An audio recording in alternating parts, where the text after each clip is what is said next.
Hello दोस्तों, नमस्ते। मैं प्रेम बदारा ऑफिशियल में आप लोगों का स्वागत करती हूँ। कैसे हैं आप लोग? आशा स्वस्थ मस्त होंगे।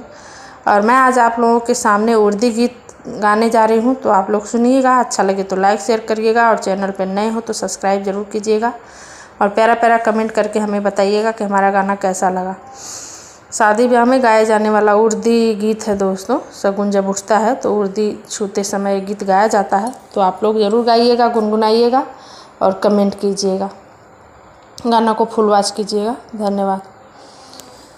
के मोरे खेतवा जोतावेला उरुद बोआवेला, अरे के ही मोरे गोतिनी बोलावेला उरुद दरावेला,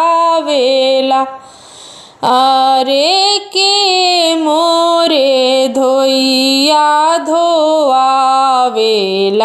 बारा बनवावेला, बाबा मोर खेतवा जोतावेल उरुदा बोआवेल, अरे दादी मोरी गोतिनी बोलावेली उरुद दरावेली,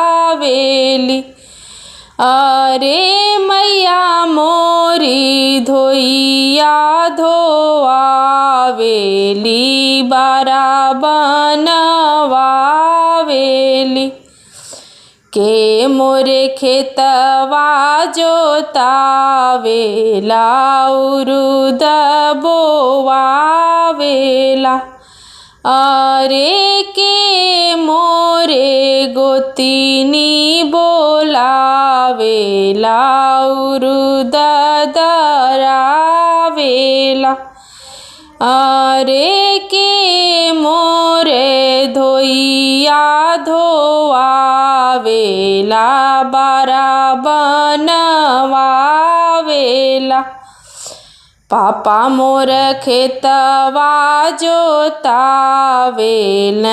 उरुद बोआवेल, चाचा मोर खेतवा जोतावेल उरुद बोआवेल, अरे चाची मोरी गोतिनी बोलावेली उरुद दरावेली, अरे दीदी मोरी धोइया धोआवेली बारा बनवावे,